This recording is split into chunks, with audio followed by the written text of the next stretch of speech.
4월 10일 총선 후 부동산 시장 전망에 대해서는 다음과 같이 설문조사가 집계이 됐습니다.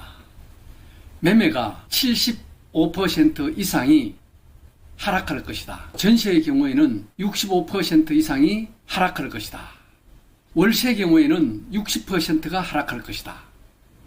주택 공급에 있어서는 50%가 늘어날 것이다. 유동성은 50%가 경직될 것이다. 세금에 있어서는 오히려 규제는 풀고 있지만은 세금은 더 많이 걷어들일 거다가 70%가 동의를 했습니다. 투자 심리에 있어서는 50% 이상이 경직될 것이다 라고 답을 했습니다. 그래서 총선 결과에 따라서 부동산 시장의 향방이 달라질 것으로 예상이 됩니다만은 현재 가장 큰 이슈는 뭐니 해도 금리입니다. 바로 고금리가 문제다는 겁니다. 이 고금리에서는 부동산 구매자들의 자금 조달이 어려워져 가지고 부동산 가격이 하락할 수가 있습니다. 그래서 총선 후에 부동산 시장의 불확실성이 높아질 것으로 예상이 되지만은 자신의 상황에 맞는 적절한 대처 방안을 마련하는 것이 중요하고, 부동산 구매를 계획할 경우에는 이 고금리에 대비해 가지고 충분한 자금 마련을 하고 대출 금리를 꼼꼼히 비교해 보는 것이 좋다고 할 수 있겠습니다. 부동산 시장은 예측하기 어려우나 적극적인 대처와 준비를 통해서 성공적인 투자를 할 수 있다고 할 수 있겠습니다.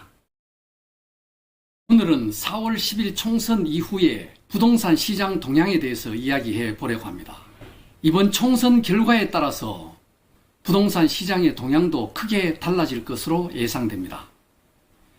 현재 부동산 시장은 건설사 PF 대출 부실 문제도 있고, 또 고금리에다가 고물가에다가 또 대출 한도 규제 등으로 인해 가지고 유동성이 굉장히 경직되어 있는 상황입니다.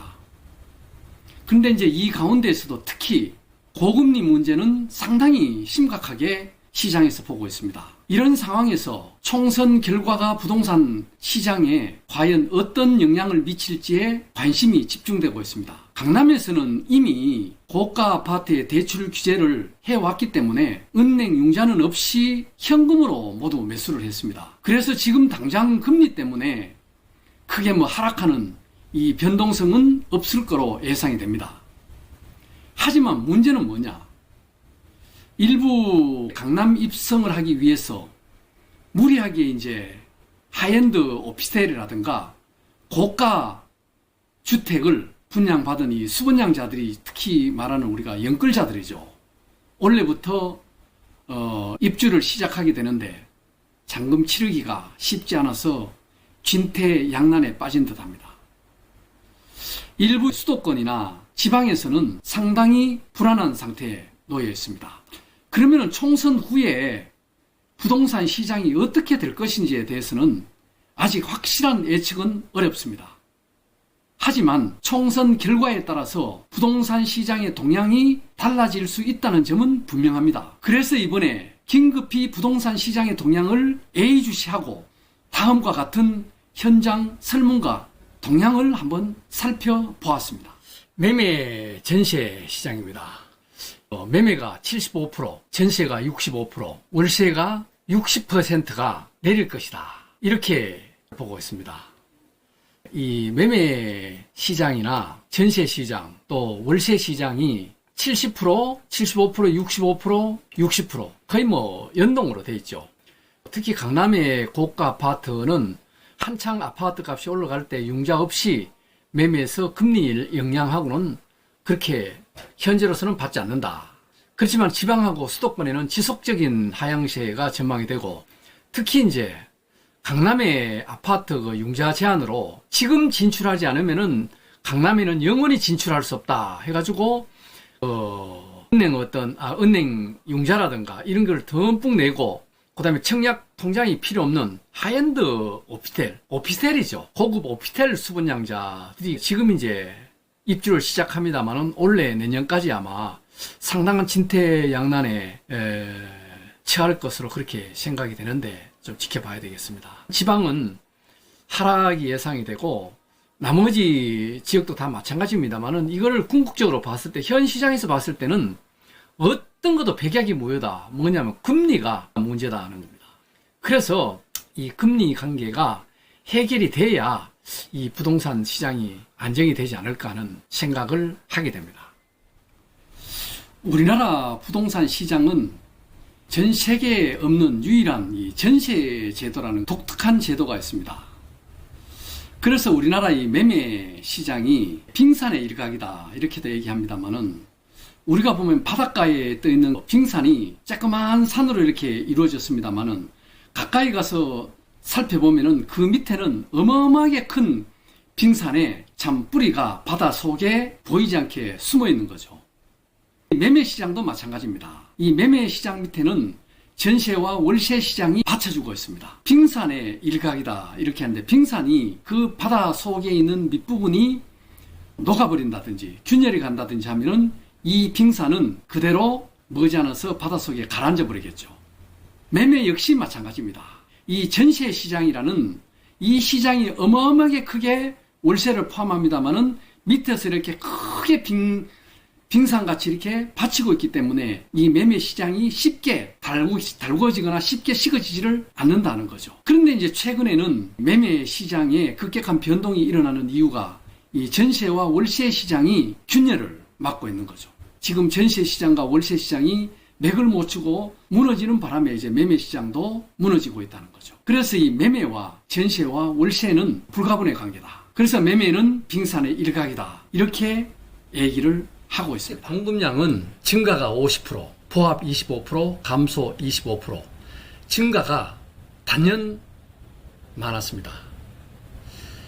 공급이라는 면에서 보면은 지금 증가한다가 50% 이상이 되는데, 물론 이제 고금리로 인해 가지고 매매나 전세, 월세는 하락으로 갈 것이다 이렇게 했습니다만은, 우리가 말하는 어떤 주택의 공급은, 이 부동산 공급은 신축 물량으로 공급을 한다 이렇게 해서 전체 어떤 수요와 공급에 의한 공급이 아니다는 겁니다.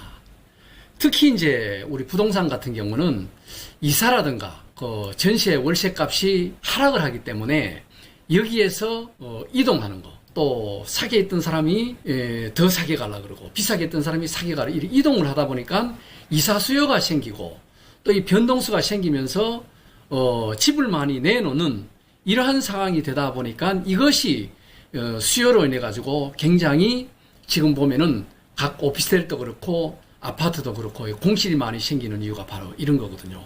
그렇게 물량이 없던 것이 올라갈 때는 지금은 보면 공실이 진짜 아파트가 전세 월세가 남아도는 그런 실정인 거죠. 특히 이제 3기 신도시 가운데서도 이제 인천 계양 테크노밸리 공공주택지구가 이제 착공을 시작을 한다 이런 매스컴이 나오는 거 보니까 심리적인 어떤 안정의 상징적인 의미가 되지 않겠나 하는 그런 생각입니다. 그래서 4월 10일 총선 결과에 따라서 어떻게 보면은 전세 월세가 많이 나옴으로 인해 가지고 오히려 주택의 공급 수량은 더욱더 늘어날 것이다, 증가할 것이다가 50%로 단연 1위를 차지했습니다. 유동성 분야입니다. 이 유동성은 감소할 것이다가 50%로 가장 많았고 포합 30%, 증가가 20%였습니다. 이 유동성 분야에서는 감소할 것이다, 유동성이 경직될 것이다 하는 것은 가장 큰 요인이 뭐냐, 바로 이 고금리입니다. 금리가 워낙 높기 때문에 지금 시장에서 굉장히 어려움을 많이 겪고 있는데, 특히 부동산이 이렇게 금리가 중요할 것이라고는 미처 사람들이 많이 생각을 못했는데, 이번 기회에는 유난히도 코로나 전국 이후에 이 유동성 문제에 있어서 금리가 이렇게 높아버리니까 부동산이 이렇게 치명적으로 올 것은 사람들이 미리 대비를 못했다, 이렇게 이구동성으로 얘기를 하고 있습니다. 이제 점차적으로 이 자금 경색이 이제 가속화되기 때문에 특히 이제 선거철이 지나고 나면은 올 하반기나 내년까지도 굉장히 유동성에 있어서 문제가 심각하게 전개될 것이다 라는 설문이 대부분이었습니다. 세금 분야입니다. 세금은 오른다가 70%, 보합이다가 20%, 내린다가 10%. 오른다가 이 70%로 단연 이 세금 분야에서는 선두를 차지했습니다. 그런데 부동산 규제를 다 해제해주고 또 다주택자 세제도 혜택을 주고 대출도 다 풀어주겠다. 그런데 왜 세금은 증가하냐? 근데 아직까지 선거 결과가 어떻게 될지 모르지만은 대통령께서도 이렇게 했지만은 아직 야당이 다수당을 가지고 있기 때문에 과연 이 법률안까지 통과돼 가지고 이것이 우리 피부에 와 닿을 때는 많은 시간이 걸리지 않느냐 하는 그런 어떤 현실적인 시장에서의 피부 체감 어떤 느낌입니다. 가격도 하락이 되면은 부동산 규제도 좀 완화시켜 주겠다. 또 세금도 취득세 보유 처분하는 데 있어 가지고 혜택을 주겠다. 이렇게 합니다만은 현장에서는 그래도 세금은 아마 증가할 것이다. 이건 이제 두고 봐야 할 문제인 것 같은데, 여기서 하나 이제 주의해야 될 게 뭐냐면은 이 세법이 자주 이제 변경이 됐습니다. 그래서 지금까지 보면은 우리가 부동산 거래를 하면서 특히 매매 같은 경우 고가 아파트나 고가 부동산을 매매를 할 때는 이 전문 세무사를 반드시 상담을 하고 결정을 내려라. 그 다음에 세무사도 한 군데가 아니고 두 군데, 세 군데 정도 문의를 해서 본인들이 결론을 내려가지고 이렇게 해야지. 워낙 그간에 세법이 많이 바뀌었기 때문에 이 세법의 혼란을 기하기 때문에 아마 여러분들 주변에 부동산 중개업소나 세무사들한테 물어봐도 이것을 공부를 안 하고는 답을 못 해줄 이런 세법들이 많이 있다는 겁니다. 이 항목에 대해서 조금 신경을 써주셔야 될 그런 키 포인트다는 것을 말씀을 드리겠습니다. 투자 심리 분야입니다. 투자 심리가 과열될 것이다 20%, 보합이다 30%, 냉각될 것이다가 50%로 단연 1위를 차지했습니다. 이거는 이제 선거철만 되면은 참 이 눈치 게임이 끝나고 나면은 투자 심리는 하향 곡선을 그릴 것이다라는 설문이 대부분이었고, 이 투자 심리가 이제 과열되느냐 또 냉각되느냐 뭐 보합이냐, 이게 바로 시장의 바로메타인데, 투자 심리가 이게 지금 50% 정도로 이렇게 냉각된다는 것은 상당히 심각한 거거든요. 현 상황에서는 뭐니 해도 고금리가 문제인 것 같고, 이 고금리로 인해 가지고 부동산 가격이 하락을 하면은 특히나 이제 연끌했던 갭2나 B2는 이제 금융노예로 전락할 위기로 가는 이제 시점에 놓였고, 이 선거 전국이 끝나고 나면은 과연 이 심리가 되살아날 것인가? 그렇지는 않을 것 같거든요. 심리가 위축되면은 이 물량은 쏟아지게 되고, 물량이 쏟아지게 되면은 가격은 하락하게 된다. 이런 시장 원리가 작동되고 있는 것이 현실입니다. 4월 10일 총선 후 부동산 시장 전망에 대해서는 다음과 같이 설문조사가 집계이 됐습니다. 매매가 75% 이상이 하락할 것이다. 전세의 경우에는 65% 이상이 하락할 것이다. 월세의 경우에는 60%가 하락할 것이다. 주택 공급에 있어서는 50%가 늘어날 것이다. 유동성은 50%가 경직될 것이다. 세금에 있어서는 오히려 규제는 풀고 있지만은 세금은 더 많이 걷어들일 거다가 70%가 동의를 했습니다. 투자 심리에 있어서는 50% 이상이 경직될 것이다 라고 답을 했습니다. 그래서 총선 결과에 따라서 부동산 시장의 향방이 달라질 것으로 예상이 됩니다만은, 현재 가장 큰 이슈는 뭐니 해도 금리입니다. 바로 고금리가 문제다는 겁니다. 이 고금리에서는 부동산 구매자들의 자금 조달이 어려워져 가지고 부동산 가격이 하락할 수가 있습니다. 그래서 총선 후에 부동산 시장의 불확실성이 높아질 것으로 예상이 되지만은, 자신의 상황에 맞는 적절한 대처 방안을 마련하는 것이 중요하고, 부동산 구매를 계획할 경우에는 이 고금리에 대비해 가지고 충분한 자금 마련을 하고 대출 금리를 꼼꼼히 비교해 보는 것이 좋다고 할 수 있겠습니다. 부동산 시장은 예측하기 어려우나 적극적인 대처와 준비를 통해서 성공적인 투자를 할 수 있다고 할 수 있겠습니다.